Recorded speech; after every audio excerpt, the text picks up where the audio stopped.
છેલ્લા લેક્ચરની અંદર આપણે અરીસાના સૂત્ર વિશે માહિતી મેળવી હતી। આ લેક્ચરની અંદર અતિ અગત્યનો મુદ્દો આપણે શીખવાનો છે અરીસાની મોટવણી। હવે મોટવણી છે હકીકતમાં છે શું એમ તો કે વસ્તુ ઊંચાઈ, આપણે જે અરીસા સામે વસ્તુ રાખીએ એની ઊંચાઈ હોય અને સામે આપણને જે પ્રતિબિંબ મળે એની અંદર ફેરફાર થતો હોય। એની આપણે ચર્ચા કરી હતી કે પ્રતિબિંબ નાનું મળે, વસ્તુ જેવડું મળે, વસ્તુના કદથી મોટું મળે। આ સિવાય આપણે પ્રતિબિંબના પ્રકારની પણ ચર્ચા કરેલી હતી। પ્રતિબિંબ વાસ્તવિક મળે, આભાસી મળે, આ બધી માહિતીઓ જે છે એને આપણે મોટવણી સ્વરૂપે સરળતાથી સમજી શકીએ। મોટવણી એટલે પ્રતિબિંબ ઊંચાઈ અને વસ્તુ ઊંચાઈનો ગુણોત્તર છે। પ્રતિબિંબ છે એ વસ્તુની સરખામણીએ કેટલું વિવર્ધિત છે, પ્રતિબિંબ આપણને કેટલું વિવર્ધિત મળશે એની માહિતી આપણને મોટવણી ઉપરથી મળી જાય। આ સિવાય મોટવણી છે એની મદદથી પ્રતિબિંબનો પ્રકાર પણ નક્કી થઈ શકે કે પ્રતિબિંબ આભાસી છે કે વાસ્તવિક। આ સિવાય આપણે હજી વાત વિચારીએ મોટવણીની, તો મોટવણી છે એની મદદથી પેલી બાબત ઊંચાઈ ખ્યાલ આવી જાય, પ્રતિબિંબનો પ્રકાર ખ્યાલ આવી જાય। આ સિવાય જે અરીસાનો ઉપયોગ થયેલો છે એની પણ માહિતી મળી જાય, બરાબર। તો અતિ અગત્યનો મુદ્દો છે અરીસાની મોટવણી। તમારે એની સાબિતી નથી પૂછાતી પણ એની ટૂંકનોંધ પૂછાય, જેમાં સામાન્ય સૂત્રો જેની જરૂર પડશે આપણે મોટવણીના, એમાં ઊંચાઈ અને અંતર આધારિત બે સૂત્રો છે। તો પેલા આપણે મોટવણી કોને કહેવાય એની એક સરળ માહિતી મેળવીએ। પ્રતિબિંબ ઊંચાઈ અને વસ્તુ ઊંચાઈ ના ગુણોત્તરને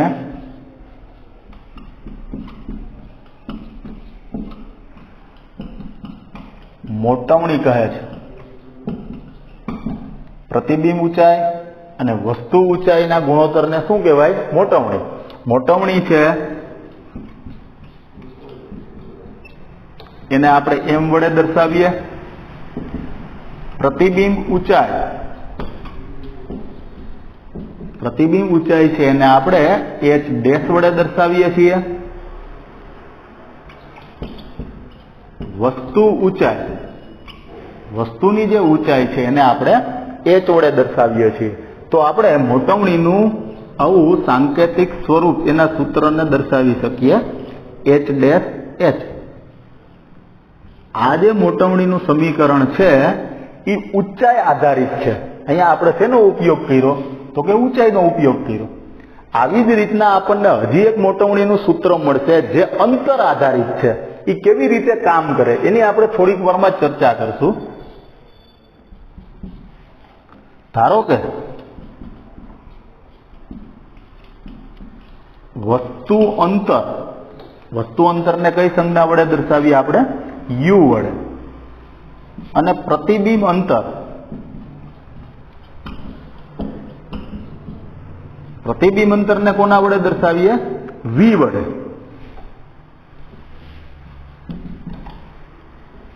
તો મોટવણી કેટલી થશે? મોટવણી બરાબર -v/u। આ મોટવણીનું આપણને અંતર આધારિત સમીકરણ મળ્યું। આ જે સમીકરણ છે એ ઊંચાઈ આધારિત છે અને આ જે મોટવણીનું સમીકરણ આપણને મળે છે એ અંતર આધારિત છે। ખાસ મહત્વની વસ્તુ એ છે કે ભાઈ આ બે સમીકરણનો ઉપયોગ કરી અને આપણે કેવી રીતના પ્રતિબિંબ છે એનો પ્રકાર નક્કી કરી શકીએ, એની ઊંચાઈ નક્કી કરી શકીએ, એની અંદર આ બે સૂત્રનો ઉપયોગ કરીને આપણે એને સમજવાનો પ્રયાસ કરીએ, બરાબર। હવે માની લઈએ આપણે કે કોઈ આપણે એક સમતલ અરીસો લીધેલો છે, સમતલ અરીસો।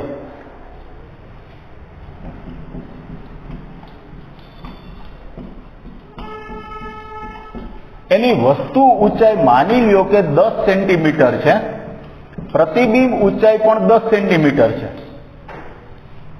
સમતલ અરીસામાં વસ્તુ ઊંચાઈ અને પ્રતિબિંબ ઊંચાઈ સમાન જ હોય એટલે આપણે વસ્તુ ઊંચાઈ અને પ્રતિબિંબ ઊંચાઈ સમાન લખીએ. હવે મોટવણીમાં ઊંચાઈ આધારિત આપણે સમતલ અરીસાની મોટવણી મેળવવી છે તો મોટવણીનું સૂત્ર મૂકીએ. ઊંચાઈ આપેલી છે એટલે ઊંચાઈ આધારિત h ડેશ h કેની અંદર આપણે કિંમત મૂકી દઈએ. h ડેશ કેટલો છે તો કે 10, h કેટલો છે કે 10, તો મોટવણી આપણને કેટલી મળશે? 1 મળશે. સમતલ અરીસાની મોટવણી હંમેશા કેટલી હોય તો કે 1 હોય.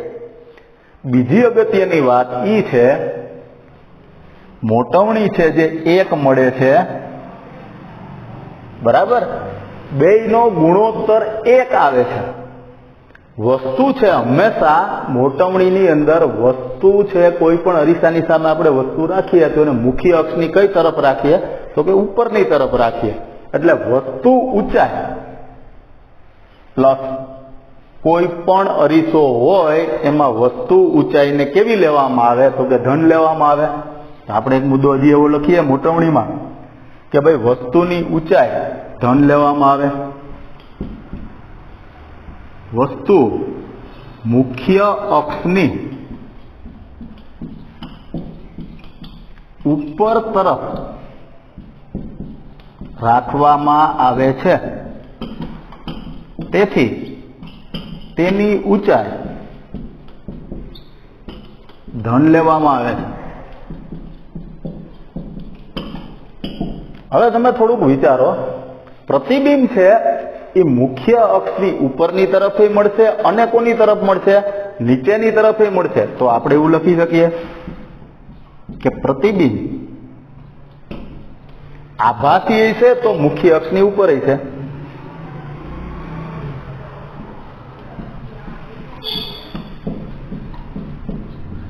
પ્રતિબિંબ મુખ્ય અક્ષની ઉપર મળે તો પ્રતિબિંબ આભાસી હોય તેની ઊંચાઈ પ્લસ એટલે કે ધન લેવામાં આવે.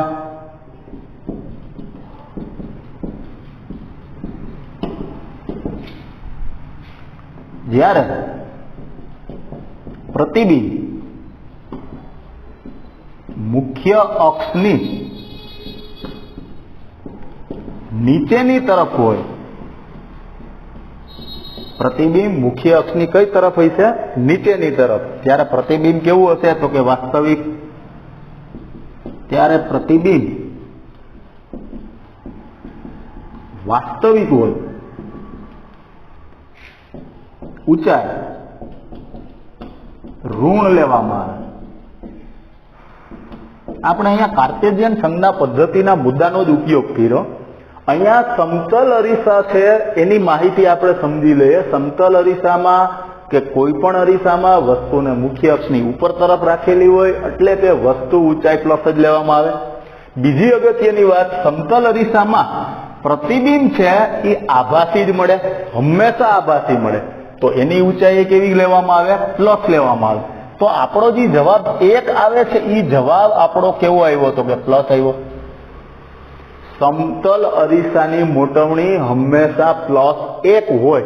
હવે તમે વિચારો થોડુંક, કોઈ અરીસો છે મોટવણી આપણને +1 મળે છે, એનો અર્થ શું થાય? બરાબર, માની લો કે મોટવણી +1 છે. આના ઉપરથી આપણે કઈ વસ્તુ નક્કી કરી શકીએ? પેલી બાબત 1 આવ્યો 1, એના ઉપરથી આપણે એવું કહી શકીએ કે વસ્તુ જેટલી જ ઊંચાઈનું પ્રતિબિંબ છે 1 છે તે. બીજા નંબરે તમે વિચારો, અહીંયા નિશાની, આ નિશાની ઉપરથી તમે પ્રતિબિંબનો પ્રકાર નક્કી કરી શકો. પ્લસ આવ્યું એનો અર્થ શું થયો? પ્રતિબિંબ ક્યાં હશે તો કે મુખ્ય અક્ષની ઉપરની તરફ હશે. એટલે જ આ બે છે એ પ્લસ છે. એટલે આપણી મોટવણી પણ પ્લસ આવી. પ્લસ હોય ત્યારે પ્રતિબિંબનો પ્રકાર કેવો હોય તો કે આભાસી હોય. બીજી મહત્વની વાત, આ વાત હતી આ પેલા સૂત્રની સમતલ અરીસાનો ઉપયોગ કરીને. હવે આપણે વાત કરીએ અંતર આધારિત મોટવણી કેમ મળશે. જોયા આપણે તો અંતર છે માની લઈએ કે વસ્તુ અંતર અને પ્રતિબિંબ અંતર, હવે આ બેને અંતર ગણી લઈએ આપણે, એટલે વસ્તુ અંતરને u કહીએ 10 સેન્ટીમીટર, પ્રતિબિંબ અંતરને 10 સેન્ટીમીટર કહીએ.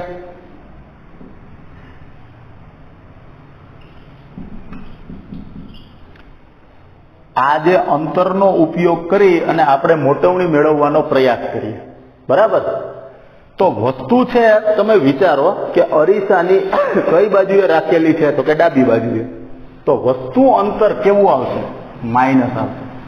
પ્રતિબિંબ અરીસાની કઈ બાજુએ મળશે? સમતલ અરીસો છે, પ્રતિબિંબ એમાં આભાસી મળશે, અરીસાની પાછળની બાજુએ મળશે. તો પ્રતિબિંબ અંતર શું લેશું આપણે? પ્લસ. ફરીથી એકવાર જોઈએ, આ u છે એટલે વસ્તુ અંતર, v એટલે પ્રતિબિંબ અંતર. હવે u માઇનસ શા માટે લખવામાં આવ્યું અને v અહીંયા પ્લસ શા માટે લખવામાં આવ્યું? પેલા u માઇનસ શા માટે લખ્યું? કાર્ટેશિયન સંજ્ઞા પદ્ધતિનો મુદ્દો આપણે શીખા કે ભાઈ વસ્તુ અંતર હંમેશા ધ્રુવથી લેવામાં આવે, અને જો અરીસાની જમણી બાજુએ હોય પ્રતિબિંબ અંતર તો એને આપણે પ્લસ લેશું, અને પ્રતિબિંબ અંતર ડાબી બાજુએ તો માઇનસ લેશું.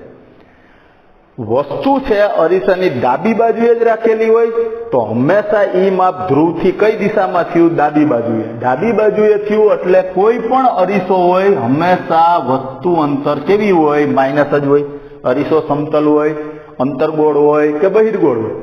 હવે અહીંયા પ્રતિબિંબ છે સમતલ અરીસામાં ધ્રુવથી કઈ બાજુ મળે છે? જમણી બાજુએ. એટલે એને મેં કેવા દર્શાવ્યા? તો કે પ્લસ દર્શાવ્યા. હવે આપણે એની મોટવણી મૂકીએ, અંતર આધારિત મોટવણીનું સૂત્ર મૂકશું, m is equal to v minus u. અહીંયા આપણી પાસે છે જ. હવે આની અંદર કિંમત મૂકીએ. v કેટલો છે? તો કે 10, પણ 10 કેવા છે? પ્લસ. u કેવો છે? તો કે માઇનસ -10. હવે આ માઇનસ માઇનસ કેવું થઈ જશે? ગુણાકારના નિયમ પ્રમાણે પ્લસ. એટલે આપણો જવાબ કેટલો આવશે? પ્લસ. આ જે મોટવણી આપણે શોધી એ અંતર આધારિત, અહીંયા જે મોટવણી શોધી હતી એ ઊંચાઈ આધારિત સમતલ અરીસા માટે, બરાબર. તો મોટવણી ઉપરથી પ્રતિબિંબની એક આવ્યું, એના ઉપરથી આપણે પ્રતિબિંબની ઊંચાઈ નક્કી કરી ગયા, બીજા નંબરે અરીસો નક્કી કરી ગયા, ત્રીજા નંબરે આપણે એનો પ્રકાર નક્કી કરી ગયા. આવી જ રીતના હજી આપણે અલગ મોટવણી આધારિત મુદ્દાઓની ચર્ચા કરશું, બરાબર. આ બે સૂત્ર છે એ ખાસ યાદ રાખી અને એનો ઉપયોગ કરી આપણે આગળ મુદ્દાઓ છે એના વિશે વિચારીએ.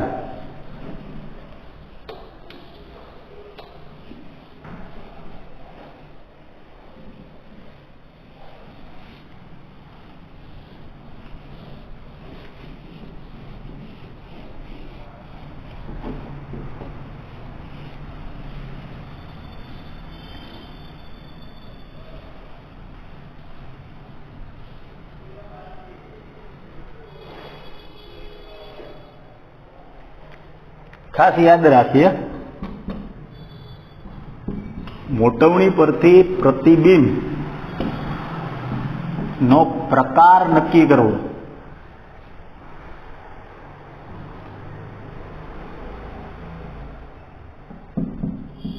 મોટવણીના આધારે પ્રતિબિંબનો પ્રકાર કેમ નક્કી થાય એના માટે એક સામાન્ય આપણે મુદ્દા યાદ રાખીએ. પેલું, જો મોટવણી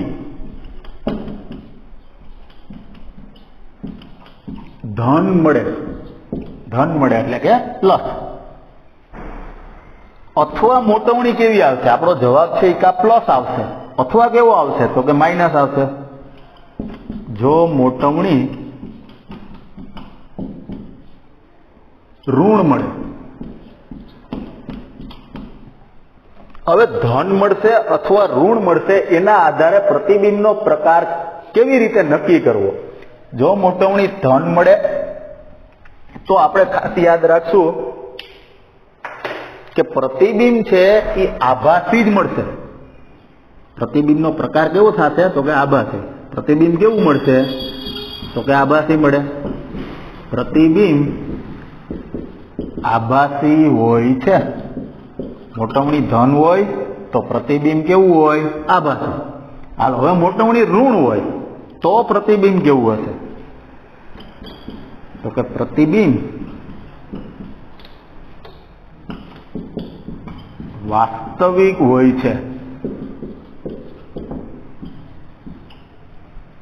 મોટવણી ધન હોય તો પ્રતિબિંબ આભાસી, મોટવણી ઋણ હોય તો વાસ્તવિક. બરાબર. મોટવણીના આધારે પ્રતિબિંબનો પ્રકાર નક્કી થઈ શકે.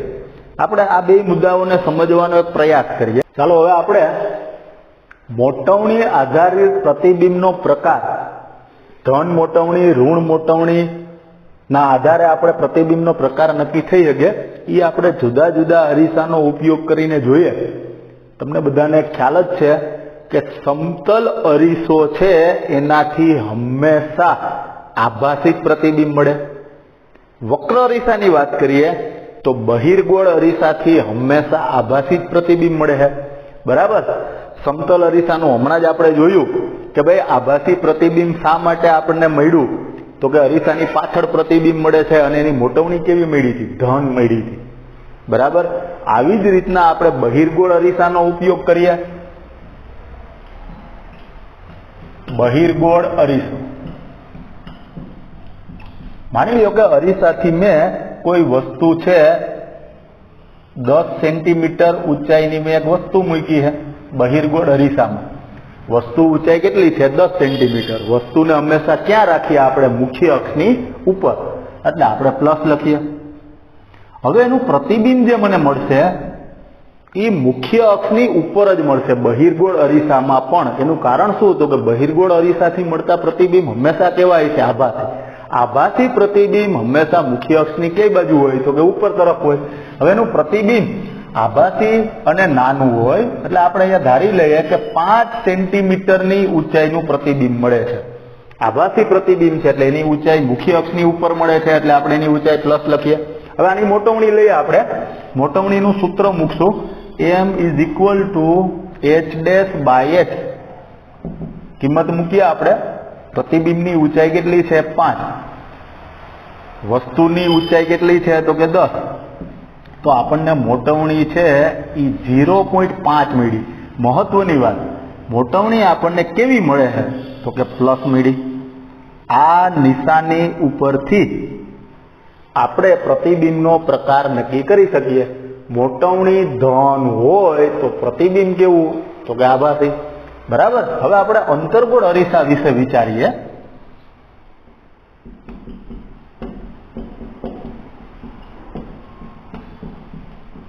હવે માની લો અંતર્ગોળ અરીસો, એમાં મેં વક્રતા કેન્દ્ર C ઉપર વસ્તુ રાખી અને વસ્તુની ઊંચાઈ લીધી 10 સેન્ટીમીટર.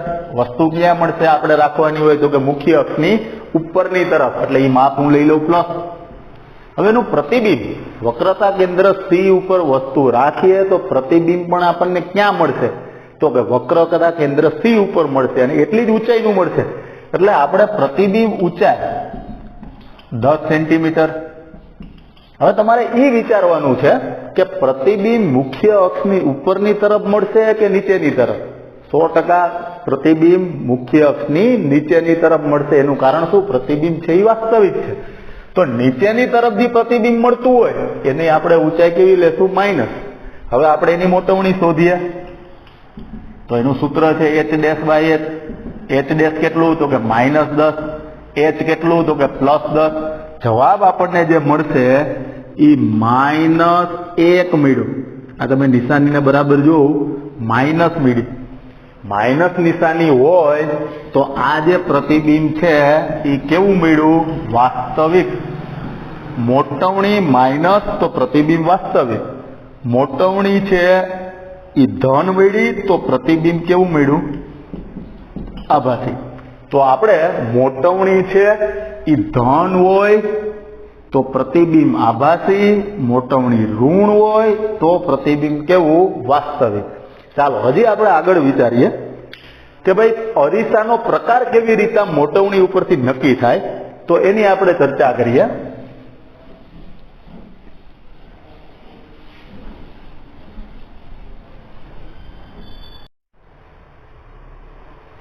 ચાલો વર્ગો, હવે આપણે મોટવણી પરથી પ્રતિબિંબનું કદ નક્કી કરી શકાય.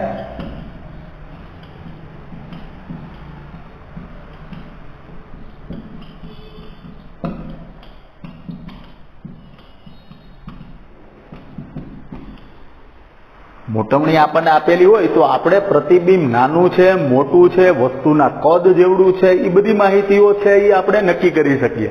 હવે આપણો જે જવાબ છે મોટવણી કાં તો 1 હોય છે, કાં તો આપણી મોટવણી છે એ 1 થી જવાબ આપણો નાનો મળશે, મોટવણી 1 થી નાની મળશે, અથવા આપણી જવાબ છે એ 1 થી કેવો મળે, મોટો. મોટવણી કાં તો 1 મળે, 1 થી નાની મળે, અથવા 1 થી મોટી મળે. તો એ જવાબ જે છે મોટવણી છે એની 1 કે 1 થી નાની કે 1 થી મોટી એના ઉપરથી પ્રતિબિંબનું કદ કેમ નક્કી થાય? બરાબર. માની લો કે મોટવણી 1 હોય ત્યારે પ્રતિબિંબ અને વસ્તુ ઊંચાઈ સમાન હોય, ત્યારે પ્રતિબિંબ અને વસ્તુ ઊંચાઈ, પ્રતિબિંબ ઊંચાઈ અને વસ્તુ ઊંચાઈ કેવા હોય? સમાન. એટલે આપણે લખીએ મોટવણી 1 હોય ત્યારે વસ્તુ ઊંચાઈ અને પ્રતિબિંબ ઊંચાઈ સમાન. હાલો, મોટવણી છે 1 થી નાની. મોટવણી જ્યારે 1 થી નાની હોય ત્યારે પ્રતિબિંબ છે એની ઊંચાઈ વસ્તુ ઊંચાઈથી નાની હોય. પ્રતિબિંબ આપણું નાનું હોય વસ્તુ કરતા, બરાબર. પ્રતિબિંબ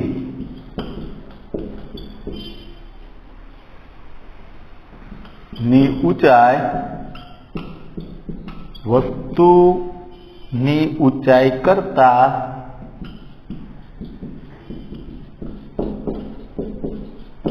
નાનું મળે છે. હાલો, હવે મોટવણી છે 1 થી વધુ આવ્યો, આપણો જવાબ 1 થી મોટો આવ્યો. મોટવણી છે જવાબ મોટો આવે ત્યારે પ્રતિબિંબની ઊંચાઈ વસ્તુ ઊંચાઈ કરતા વધુ મળે. એટલે આપણે લખીએ પ્રતિબિંબ ની ઊંચાઈ વસ્તુ ઊંચાઈ કરતા વધુ મળે, એટલે કે પ્રતિબિંબ મોટું મળે. આ ત્રણેય મુદ્દાઓ છે એને બરાબર આપણે યાદ રાખીએ અને સમજવાનો પ્રયાસ કરીએ. શું લખ્યું મેં? જો મોટવણી 1 હોય તો પ્રતિબિંબ ઊંચાઈ અને વસ્તુ ઊંચાઈ બે સરખી. મોટવણી નાની તો પ્રતિબિંબ નાનું, મોટવણી મોટી તો પ્રતિબિંબ મોટું. મોટવણી 1 તો બેયની ઊંચાઈ સરખી, વસ્તુ જેવડું જ પ્રતિબિંબ. મોટવણી નાની તો પ્રતિબિંબ વસ્તુ કરતા નાનું, મોટવણી 1 થી વધુ તો પ્રતિબિંબ મોટું. હવે આની આપણે સાબિત કરીએ કે આ કેવી રીતના વાક્યો છે એ તારવા આપણે, બરાબર. તો જોઈએ આપણે, જેની મદદથી તમને ખ્યાલ આવી જશે કે ભાઈ કેવી રીતના એ વસ્તુ શક્ય બને. માની લો કે આપણે ઉદાહરણ સમજીએ કે મોટવણી છે એ +0.5 છે, +0.5. આના ઉપરથી આપણે આ બે જવાબ આપવાનો પ્રયત્ન કરીએ. બે જવાબ એટલે પ્રતિબિંબ નો પ્રકાર નક્કી કરીએ અને પ્રતિબિંબ નું પરિમાણ નક્કી કરીએ, એટલે કે કદ નક્કી કરીએ. કેવી રીતે નક્કી કરવો? પેલા તો એનો પ્રકાર જોવા માટે નિશાની જોવું, પ્લસ છે કે માઇનસ તમે જોવું જોઈએ. પ્લસ હોય એટલે કે ધન હોય તો પ્રતિબિંબ છે એ કેવું હશે આપણું? તો કે આભાસી છે. તો કે પ્રતિબિંબનો પ્રકાર શું લખશું? આભાસી અને ચતુર. માઇનસ હોત અહીંયા તો પ્રતિબિંબનો પ્રકાર કેવો થાત નક્કી? તો કે વાસ્તવિક થાત.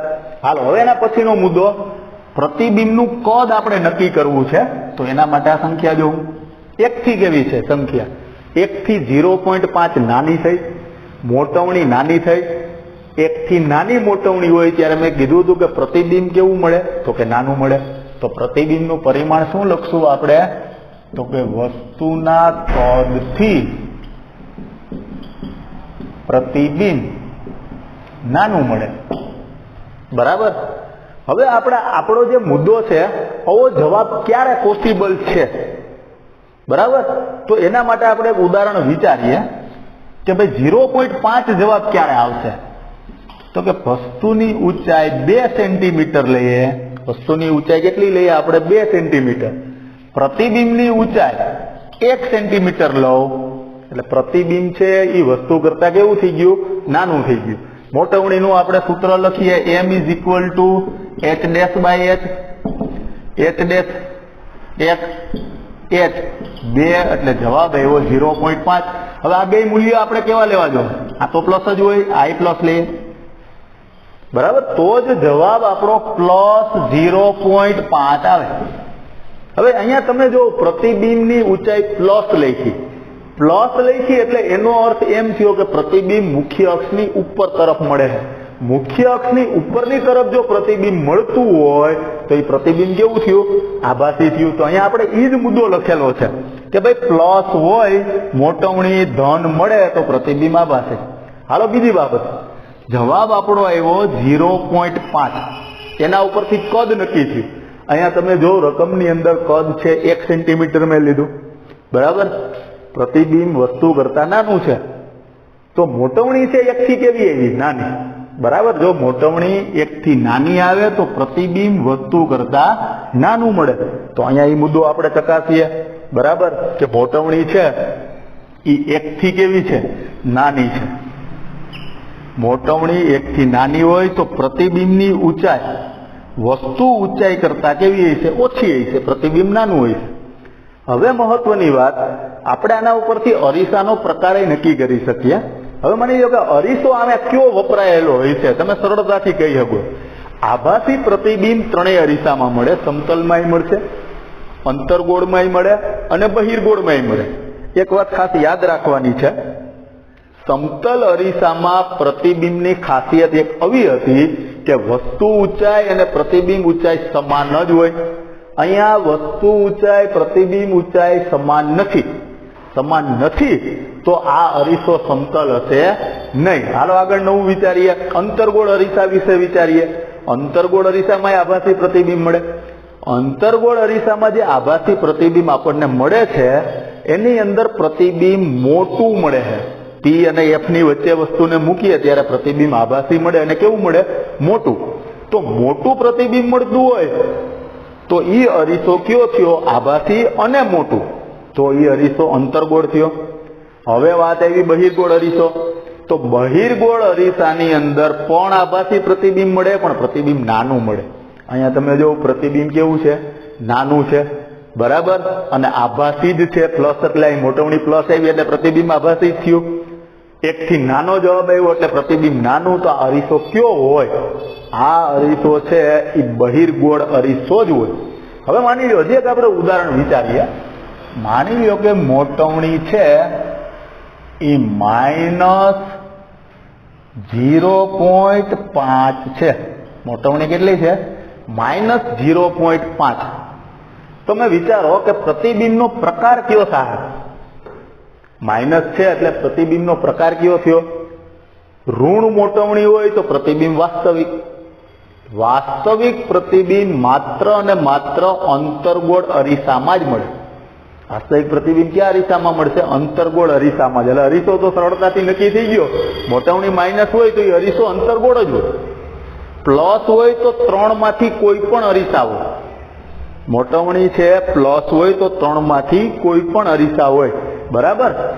સારું હાલો, હવે આપણે અહીંયા માઇનસ, હવે અહીંયા 0.5 આપણે પ્રતિબિંબ છે એનું કદ નક્કી કરીએ. 0.5 એટલે મોટવણી છે એ 1 થી કેવી આવી? તો કે નાની. માઇનસની નિશાની ધ્યાનમાં નહીં લઈએ, એની મદદથી આપણે પ્રતિબિંબનો પ્રકાર નક્કી કરવાનો હોય. 0.5 1 થી નાનું. 1 થી નાનું હોય તો પ્રતિબિંબ કેવું મળે? તો કે નાનું જ મળે બરાબર. આપણે સૂત્રની અંદર કિંમત મૂકશું તો આપણને આવા સમીકરણ છે એ સરળતાથી મળી જાય. હાલો હજી આગળ એક મુદ્દો વિચારીએ. આપણે મોટવણી છે એ આપણે લઈએ -3.5. મોટવણી આપણે કેટલી લીધી? -3.5. માઇનસ એટલે અરીસો કયો થયો? તો કે અંતરગોળ થયો. પ્રતિબિંબનો પ્રકાર માઇનસમાં મેં અંતરગોળ અરીસો શા માટે કીધું? માઇનસ હશે તો પ્રતિબિંબ વાસ્તવિક જ હોય એટલે કે મુખ્ય અક્ષની નીચે તરફ હોય તો જ આપણો જવાબ માઇનસ આવશે બરાબર. અને વાસ્તવિક પ્રતિબિંબ માત્ર અંતરગોળ અરીસામાં જ મળે. બાકીના બે અરીસામાં વાસ્તવિક પ્રતિબિંબ મળે નહીં. હાલો હવે અહીં આપણે નિશાની ઉપરથી પ્રતિબિંબ છે એનો પ્રકાર નક્કી કરી શકીએ. નિશાની માઇનસ છે તો પ્રતિબિંબ કેવા પ્રકારનું મળશે? તો કે વાસ્તવિક મળશે. એટલે આના ઉપરથી આપણે પ્રતિબિંબનો પ્રકાર વાસ્તવિક નક્કી થઈ ગયો. હાલો આગળ વિચારો, એનું પરિમાણ કેટલું, એનું કદ કેટલું? જવાબ તમારો જો 3.5, 1 થી મોટો થયો. મોટવણી જો 1 થી મોટી હોય, મોટવણી 1 થી મોટી તો પ્રતિબિંબ કેવું? મોટું. તો આપણને અહીંયા પ્રતિબિંબ કેવું મળશે? મોટું જ મળશે. બરાબર. તો મોટવણી ઉપરથી પ્રતિબિંબનો પ્રકાર નક્કી થઈ શકે, મોટવણી ઉપરથી પ્રતિબિંબનું કદ નક્કી થઈ શકે, અને હજી ત્રીજી બાબત અરીસાનો પ્રકાર પણ નક્કી થઈ શકે. બરાબર. હજી આપણે એને સમજવા માટે બીજા થોડાક ઉદાહરણ જોઈએ, અને તેની મદદથી આપણે પ્રતિબિંબનું પ્રકાર, એનું કદ અને અરીસાની માહિતી મેળવીએ. જોઈએ આપણે.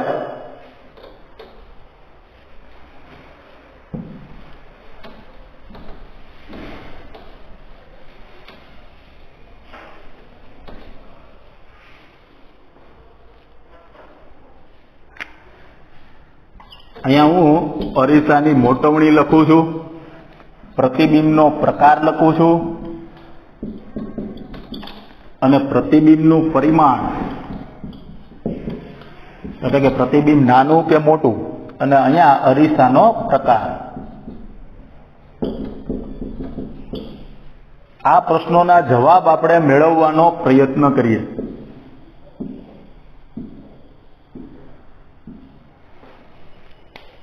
હવે માની લ્યો કે આપણે મોટવણી લઈએ +1. મોટવણી કેટલી લીધી આપણે? +1. તો પ્લસ અહીંયા આવ્યું છે તો પ્રતિબિંબનો પ્રકાર કેવો થશે? પ્લસ હોય એટલે પ્રતિબિંબનો પ્રકાર કેવો થાય? આભાસી. આભાસી પ્રતિબિંબ હંમેશા કેવું હોય? તો કે ચતું જ હોય. હાલો હવે પ્રતિબિંબનું કદ.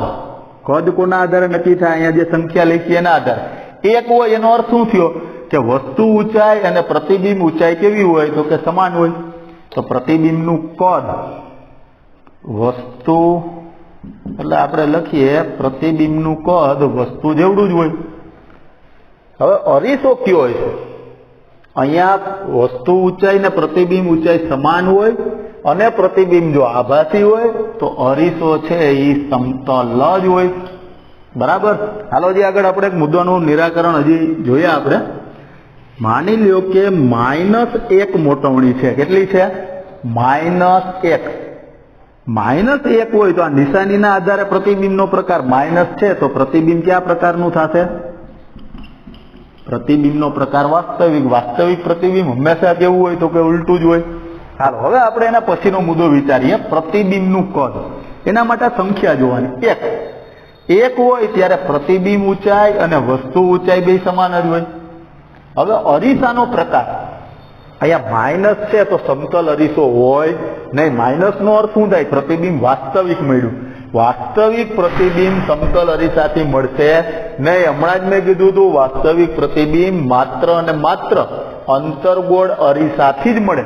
એટલે જો મોટવણી માઇનસ હોય તો અરીસો કયો થયો? તો કે અંતર્ગોળ અરીસો જ થયો. બરાબર. હાલો હવે આગળ જોઈએ આપણે. હમણાં જ આપણે વાત કરી એમ +0.5, અહીંયા પ્લસ લખ્યું એટલે પ્રતિબિંબ કેવું થયું? તો કે આભાસી થયું.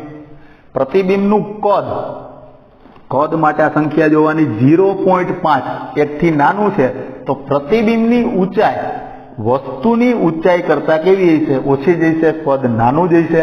હવે અરીસાનો પ્રકાર કેમ નક્કી કરવો? અહીંયા પ્રતિબિંબ કેવું છે? આભાસી. આભાસી પ્રતિબિંબ છે એટલે 3 અરીસા આવી શકે: સમતલ, અંતર્ગોળ, બહિર્ગોળ. બરાબર. સમતલ ક્યારે આવશે? તો કે જ્યારે આ બે સમાન હોય. અહીંયા જો બે સમાન છે એટલે સમતલ અરીસો આવ્યો, એટલે સમતલ અરીસો નહીં આવે. બીજી બાબત, અંતર્ગોળ અરીસો.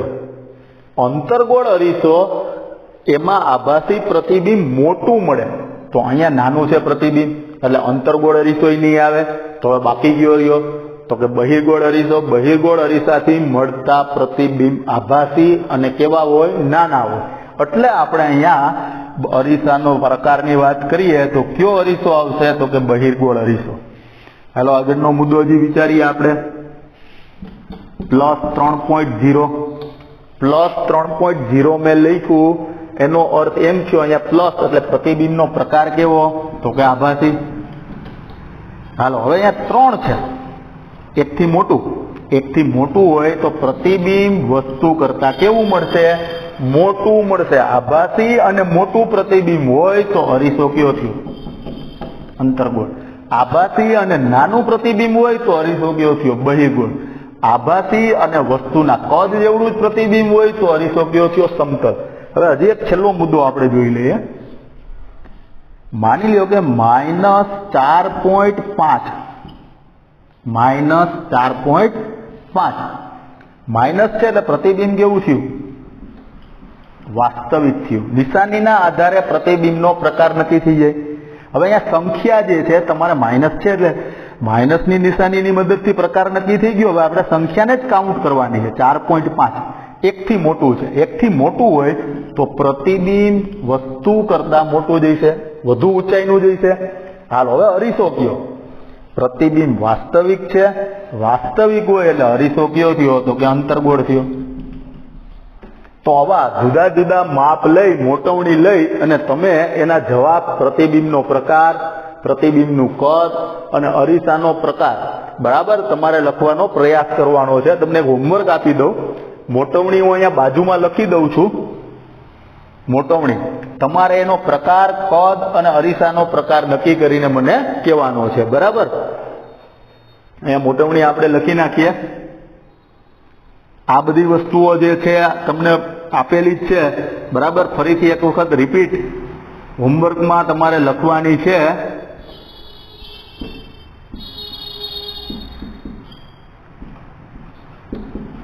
આના ઉપરથી આપણે કોષ્ટક તૈયાર કરશું. બરાબર? હોમવર્કમાં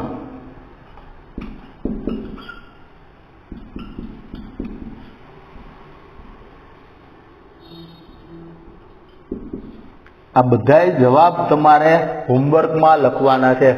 મોટવણી આપેલી છે. બરાબર? આ મોટવણી ઉપરથી તમારે પ્રતિબિંબનો પ્રકાર, કદ અને અરીસાનો પ્રકાર નક્કી કરવાનો છે.